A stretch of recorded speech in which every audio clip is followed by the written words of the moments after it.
हरे कृष्णा, राधे राधे। सबसे पहले आप सभी को जितिया व्रत की ढेर सारी शुभकामनाएं। आज के वीडियो में आप सुनेंगे जितिया व्रत की कथा। गंधर्वों के राजकुमार का नाम जिमुतवान था। वे बड़े उदार और परोपकारी थे। जिमुतवान के पिता ने वृद्धावस्था में वानप्रस्थ आश्रम में जाते समय जिमुतवान को राज सिंहासन पर बिठाया, किंतु इनका मन राजपाट में नहीं लगता था। वह राज्य का भार अपने भाइयों पर छोड़कर स्वयं वन में पिता की सेवा करने चले गए। वन में ही जिमुतवान की मलवंती नामक राजकन्या से भेंट हुई और दोनों में प्रेम हो गया। एक दिन जब जिमुतवान वन में भ्रमण करते हुए काफी आगे चले गए, तब उन्हें एक वृद्धा विलाप करते हुए दिखी। पूछने पर वृद्धा ने रोते हुए बताया कि मैं नागवंश की स्त्री हूँ। मुझे एक ही पुत्र है। पक्षीराज गरुड़ के कोप से मुक्ति दिलाने के लिए नागों ने यह व्यवस्था की है कि वे गरुड़ को प्रतिदिन भक्षण हेतु एक युवा नाग सौंपते हैं। आज मेरे पुत्र शंखचूड़ की बलि का दिन है। आज मेरे पुत्र के जीवन पर संकट है और थोड़ी देर बाद ही मैं पुत्रहीन हो जाऊंगी। एक स्त्री के लिए इससे बड़ा दुख क्या होगा कि उसके जीते जी उसका पुत्र न रहे। जिमुतवान को यह सुनकर बड़ा दुख हुआ। उन्होंने उस वृद्धा को आश्वस्त करते हुए कहा, डरो मत, मैं तुम्हारे पुत्र के प्राणों की रक्षा करूंगा।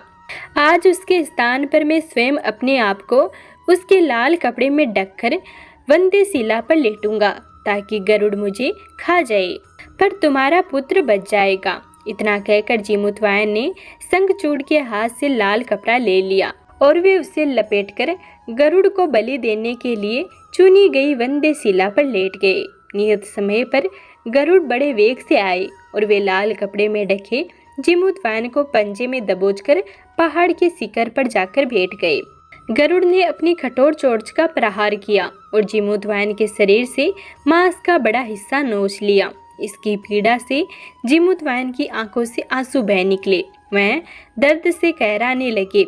अपने पंजे में जकड़े प्राणी की आंखों से आंसू और मुंह से कराह सुनकर गरुड़ बड़े आश्चर्य में पड़ गए, क्योंकि ऐसा पहले कभी नहीं हुआ था।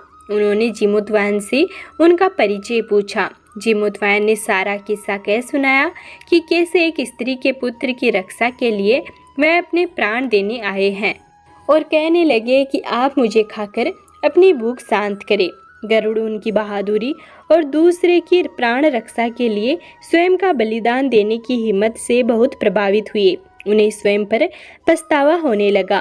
वह सोचने लगे कि एक यह मनुष्य है जो दूसरे के पुत्र की रक्षा के लिए स्वयं की बलि दे रहा है, और एक मैं हूँ जो देवों के संरक्षण में हूँ किंतु दूसरों की संतान की बलि ले रहा हूँ। उन्होंने जिमुतवान को मुक्त कर दिया। गरुड़ ने कहा, हे उत्तम पुरुष, मैं तुम्हारी भावना और त्याग से बहुत प्रसन्न हूँ।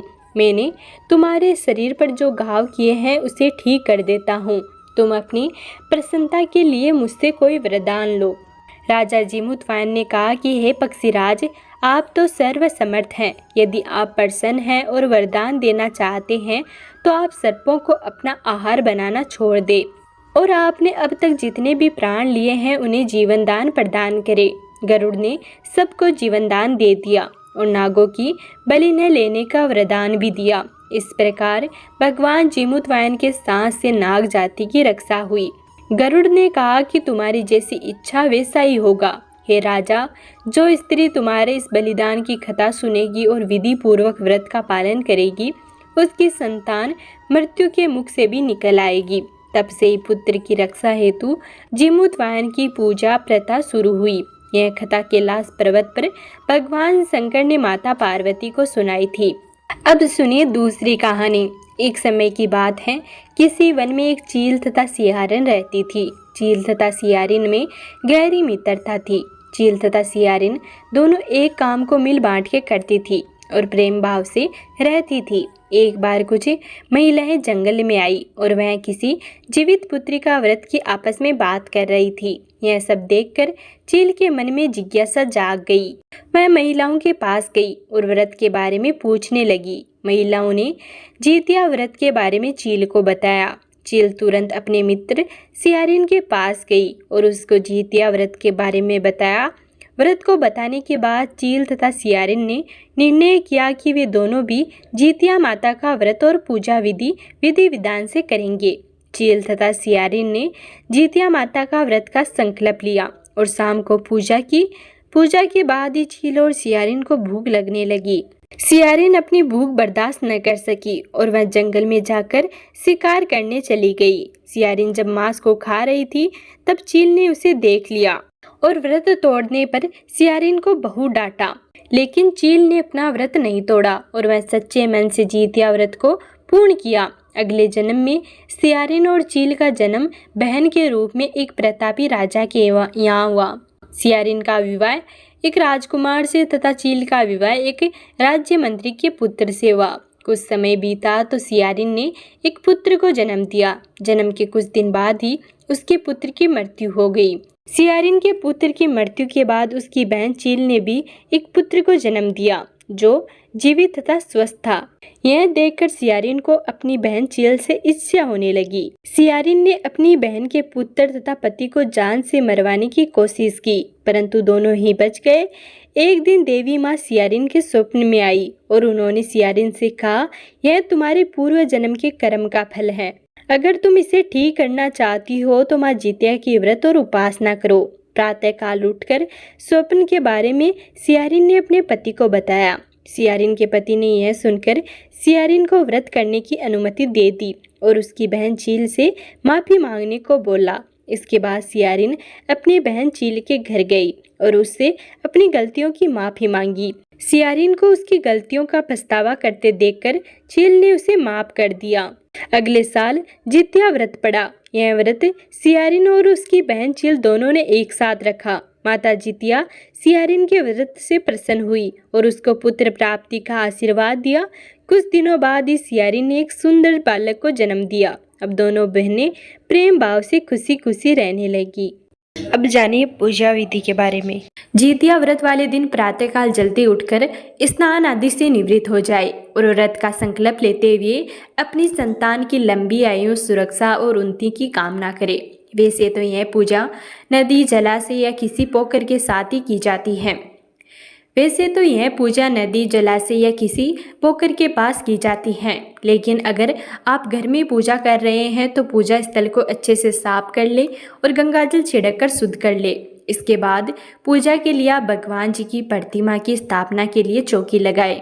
इस चौकी पर लाल रंग का कपड़ा बिछाए, इसके ऊपर अक्षर से अष्टदल बनाए और उस पर कलश की स्थापना करें। अष्टदल यानी कि 8 दल या पत्ते वाली कमल की आकृति। कमल के मुख पर रोली बांधे और उस पर स्वास्तिक का चिन्ह बनाए। कलश के अंदर जल और गंगा जल डाले और इस जल में सुपारी, हल्दी की गांठ, सिक्का और अक्षर डाल दे। अब कलश के मुख को आम के पत्तों से ढक दे और आम के पत्तों पर नारियल रख दे। नारियल पर भी मोली अवश्य बांधे। अब भगवान जी की प्रतिमा की स्थापना तोरई के पत्तों पर की जाएगी। अगर तोरई के पत्ते आपके पास उपलब्ध नहीं है तो उनकी स्थापना आम या पान के पत्तों पर भी की जा सकती है। आप सबसे पहले तोरई के पत्ते पर भगवान गणेश जी की प्रतिमा या फिर सुपारी को भी स्थापित कर सकते हैं। अन्य पत्तों पर आप चील और सियारिन की मिट्टी और गोबर से बनी हुई प्रतीकात्मक प्रतिमा को स्थापित करें। भगवान जीमूतवाहन की कुसा या फिर मिट्टी से बनी प्रतिमा को भी स्थापित कर ले। अगर आप भगवान जीमूतवाहन की कुसा से निर्मित प्रतिमा का पूजन करना चाहते हैं तो किसी मिट्टी के पिंड या फिर किसी कलश में कुसा से निर्मित भगवान जीमूतवाहन की प्रतीकात्मक प्रतिमा को स्थापित कर ले। उनकी प्रतिमा को वस्त्र जरूर अर्पित करें। इस तरह से आप पूजा की संपूर्ण तैयारी करके रख लें और जब प्रदोष काल यानी कि शाम के समय आप इस तरह से पूजा कर सकते हैं। शाम के समय सर्वप्रथम गणपति जी को कुसा से जल छिड़ककर स्नान कराए। इसके बाद सियारिन, चील और भगवान जीमूतवाहन जी की प्रतिमा पर भी जल छिड़के। आरती की थाली में धूप और दीप जरूर प्रज्वलित कर ले। अब सभी प्रतिमाओं को अक्षत अर्पित करें। इसके बाद भगवान गणेश को और माता के स्वरूप में चील और सियारिन को सिंदूर अर्पित करें और भगवान जीमूतवाहन जी को कुमकुम और चंदन अर्पित करें। इसके बाद पूजा में सभी प्रतिमाओं को वस्त्र रूपी मोली या कलावा अर्पित करें। इसके बाद भगवान गणेश और जीमूतवाहन को जनेऊ भी अर्पित करें। पूजा में फूल चढ़ाना बेहद शुभ माना जाता है।